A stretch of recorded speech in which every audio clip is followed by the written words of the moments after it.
hold ended. Good evening, Utah, and hello from our nation's capital. Welcome to Senator Lee's Tele-Town Hall. If you're joining us by phone this evening and would like to ask a question to Senator Lee, go ahead and press *3, and if you're online, use the hashtag #LeeTownHall.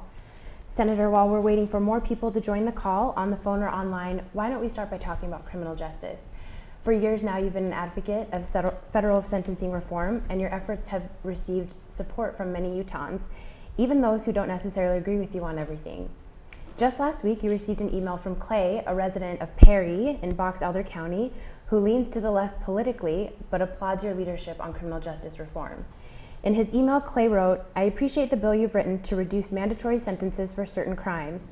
Our nationwide increasing rates of incarceration have shown that we cannot punish people out of bad behavior. Your proposal makes fiscal sense and I believe will provide people in the justice system opportunities to learn different and better ways of doing things." Senator, what updates can you provide Clay and everyone else tuning in tonight on the progress of your criminal justice reform bill? Clay, thank you for asking about this. This is an issue that's important to me. It's an issue that I've followed for many years. I became interested in this years ago when I was working as a federal prosecutor in Salt Lake City. There was a young man who was prosecuted by the U.S. Attorney's Office while I was there. His name was Weldon Angelos. He was in his mid-20s at the time when he was caught selling marijuana. He sold marijuana to a confidential informant on 3 separate occasions over a 72-hour period. He had a gun on his person at the time. That gun was neither discharged nor brandished during the offense, but because he had a gun on his person, because of the way he was charged in the federal court system, he was given a minimum mandatory sentence of 55 years.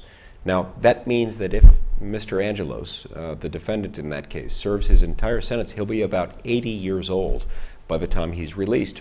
He had 2 young children at the time. I had the opportunity to meet his sons about a year and a half ago, and they, for about as long as they can remember, have not been able to see their father except behind prison bars. Now, Mr. Angelos doesn't contend that what he did was anything other than wrong. And yet there's no one that I've spoken to on this issue, not even the federal district judge who imposed the sentence, who believes that that sentence was just. In fact, then federal district judge Paul Cassell, who issued the sentence and imposed the sentence on Mr. Angelos, issued an opinion, a rare step for a judge imposing sentence, disagreeing with the sentence that he was imposing. He said there's no reason why someone who sells pot on 3 occasions over a 72-hour period should receive a 55-year prison sentence. This, he reasoned, is even longer than he would have received had he committed certain acts of terrorism against the United States. And yet, Judge Cassell explained, his hands were tied. Only Congress, as Judge Cassell explained at the time, can fix this problem. So when I got to the Senate a few years ago, I realized I'm a member of Congress now. I need to do something about this. I started looking for allies, and I found an ally in Dick Durbin from Illinois. Now, Dick Durbin is a liberal Democrat, and I'm never described that way. But Dick Durbin and I agree on the need for criminal justice reform. So we started drafting legislation. We came up with a bill originally called the Smarter Sentencing Act. We negotiated that with some of our colleagues, including Iowa Senator and Senate Judiciary Committee Chairman Chuck Grassley. We expanded the tent, so to speak, and we introduced a different bill called the Sentencing Reform and Corrections Act. I'm pleased to report, Clay, that that bill passed out of the Senate Judiciary Committee by a bipartisan supermajority vote of 15-5 a couple of months ago. We're still working hard to get that to the Senate floor. I believe that should get to the Senate floor sometime this year. We're still trying to allay the concerns of a handful of senators, mostly Republicans, who are still dragging their feet, some of whom don't entirely understand the bill's application, don't entirely understand why we need the bill, what it does, and just as importantly, what it doesn't do. But I appreciate your attention to this issue, and you can help me by writing to your anyone you know, anyone you have access to, your senators and your congressmen. Make sure that they support sentencing reform. We still don't have Senator Hatch on board as a co-sponsor. I would love to have his support, and I'd appreciate your encouraging him to join the bill as a co-sponsor. Little by little, Clay, we'll get there, and we'll get this thing passed. Thank you for your interest. All right, for those of you joining us on the phones tonight and would like to ask Senator Lee a question, go ahead and press *3. And if you're online, use the hashtag #LeeTownHall. We're excited to have Commissioner Bill Cox on the phone with us this evening from Rich County. He has a question about water legislation in the U.S. Commissioner, you're on the line with Senator Lee. Hello, Commissioner. Hi, Senator.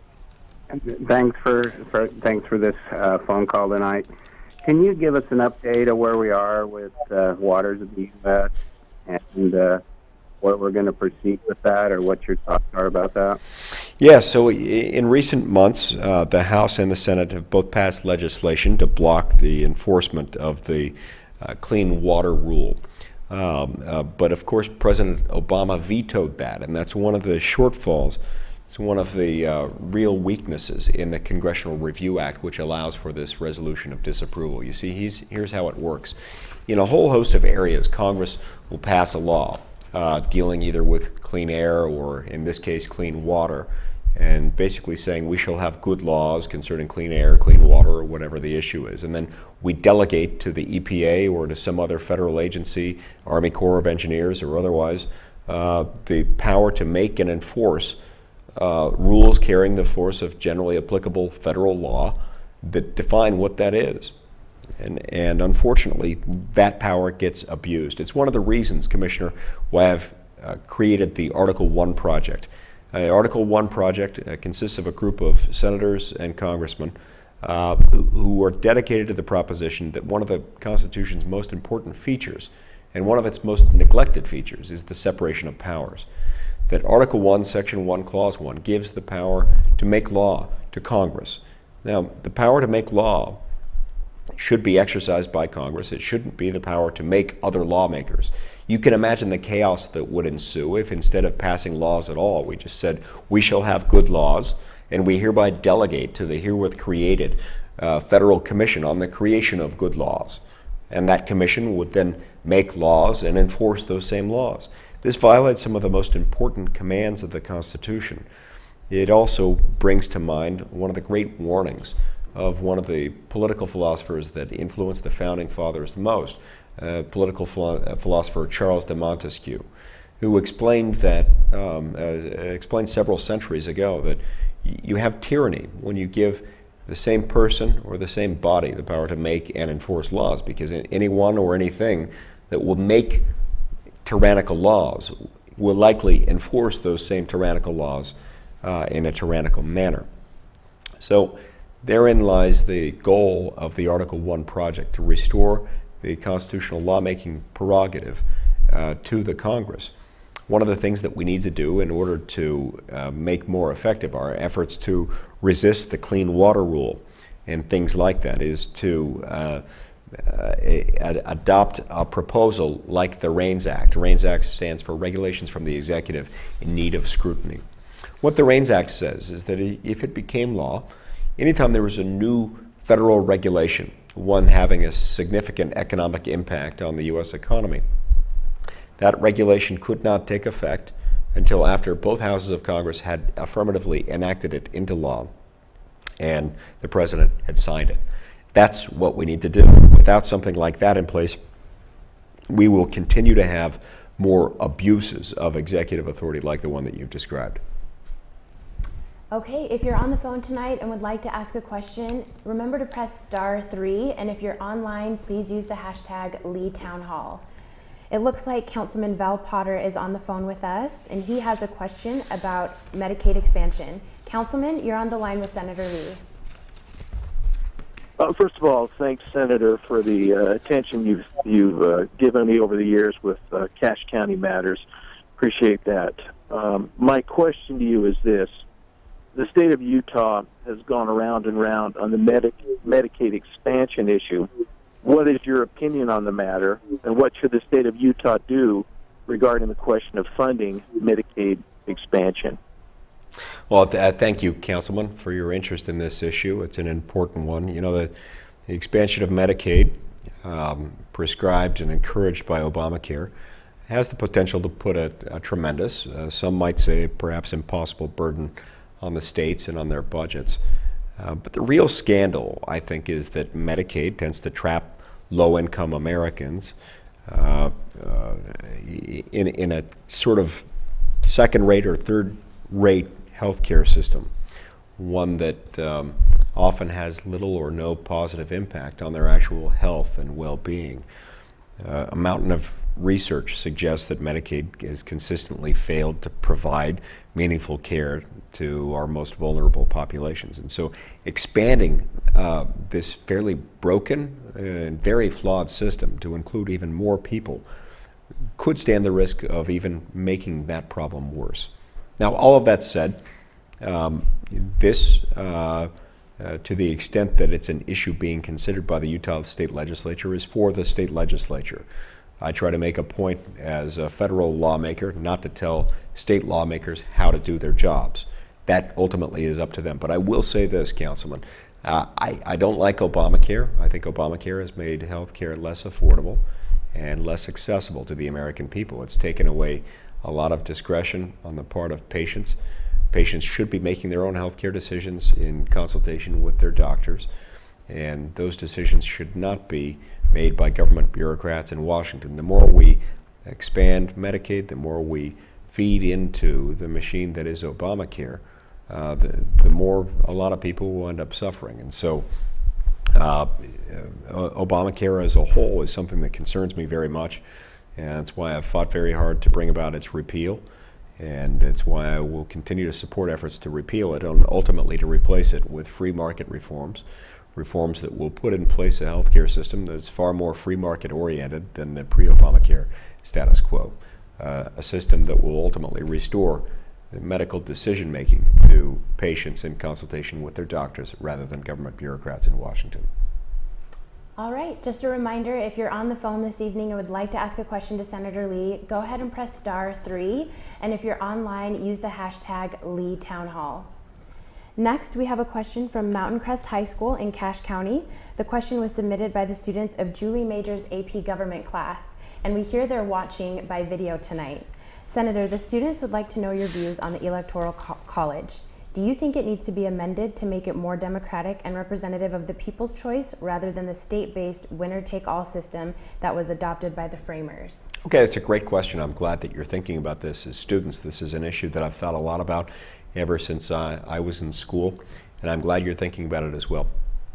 There are a lot of people who make the case for abandoning the Electoral College and moving toward a strict popular vote. I understand the draw to it. It has a certain intuitive appeal. Nevertheless, I wouldn't support doing that, and let me explain why. Our republic was put together as a union of sovereign states, and those states have different interests around the country. Small states like ours. Utah is a smaller state in the grand scheme of things. Smaller states like ours would lose power, would lose our relative share of the representation if we were to abandon the Electoral College and move toward a strict popular vote system to choose the President of the United States. And so even though I understand and completely get the fact that a lot of people would like to see us move to a popular vote, I don't think it would be good for a state like Utah, not just because of the raw numbers of it. It slightly enhances our impact on the presidential election process, but also for the independent reason that there would be a huge incentive for presidential candidates to skip what many refer to in Washington, D.C. as flyover country.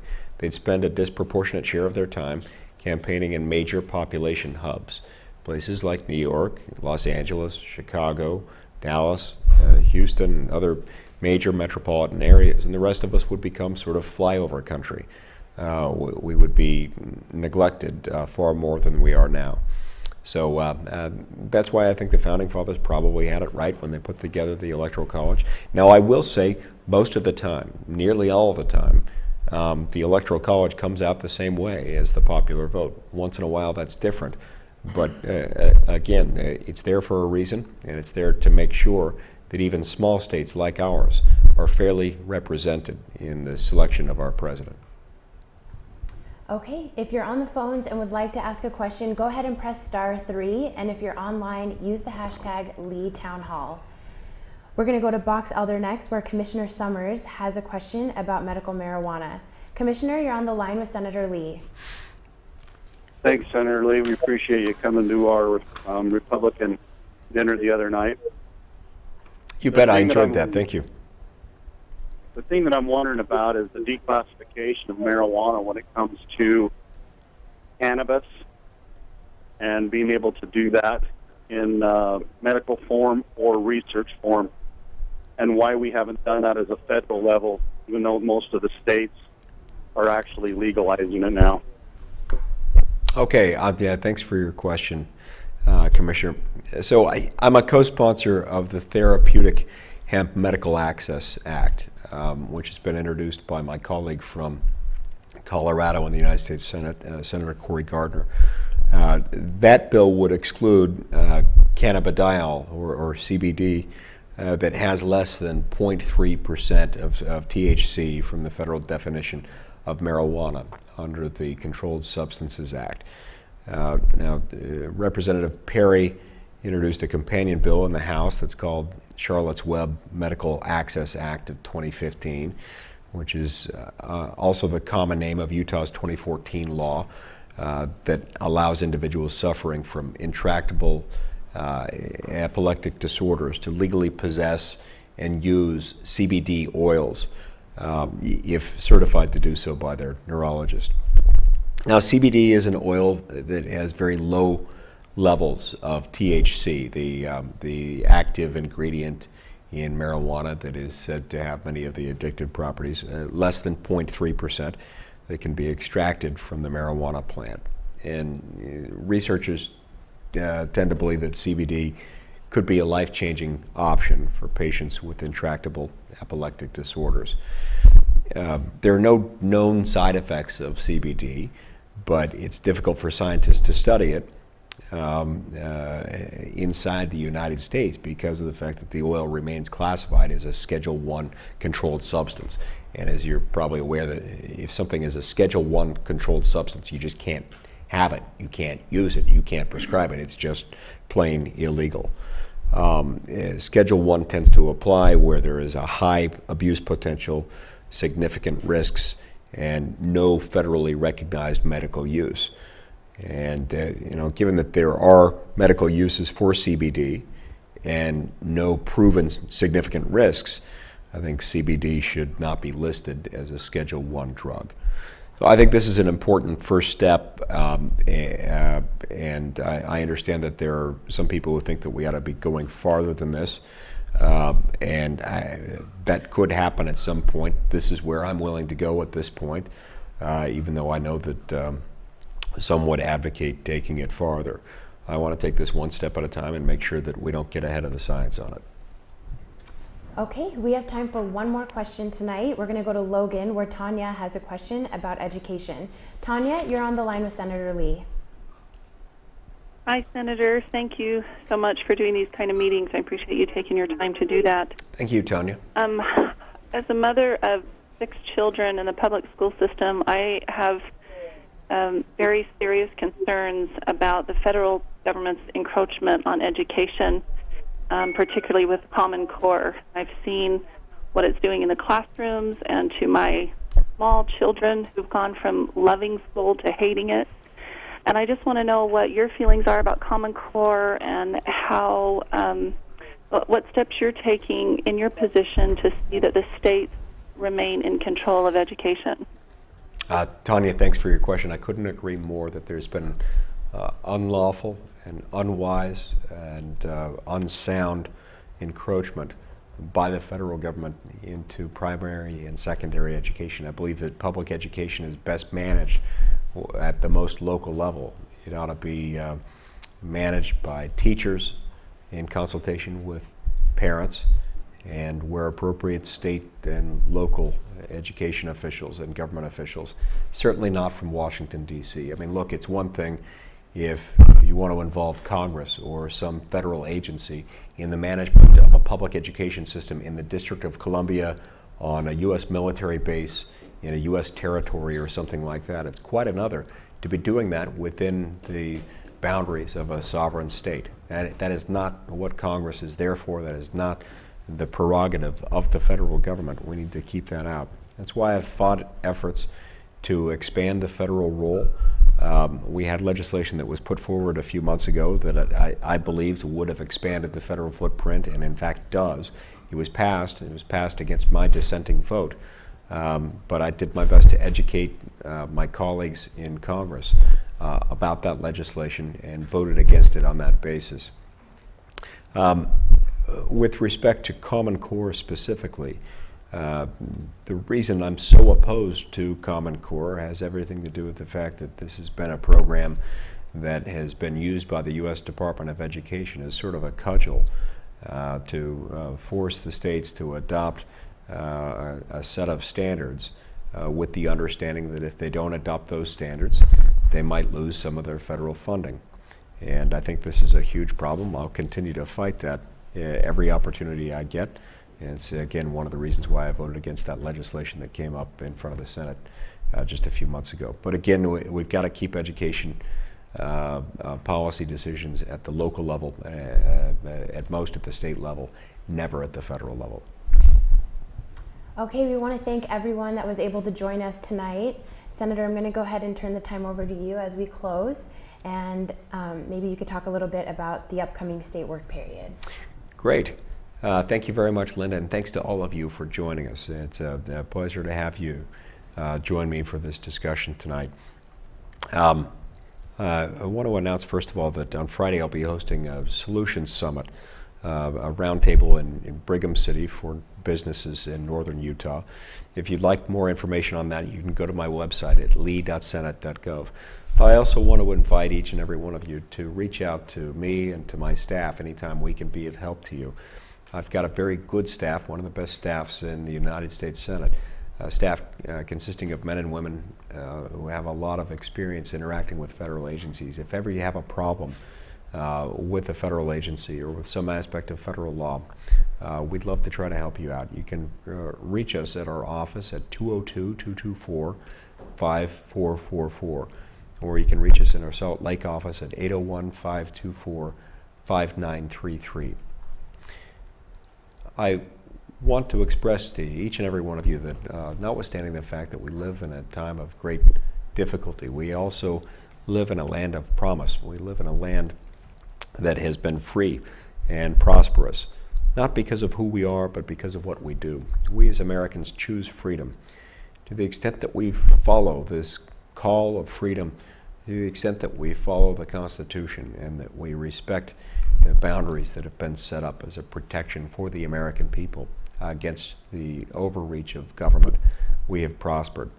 We can reclaim that prosperity that we've enjoyed in the past if we will reinvigorate the constitutional protections that we have.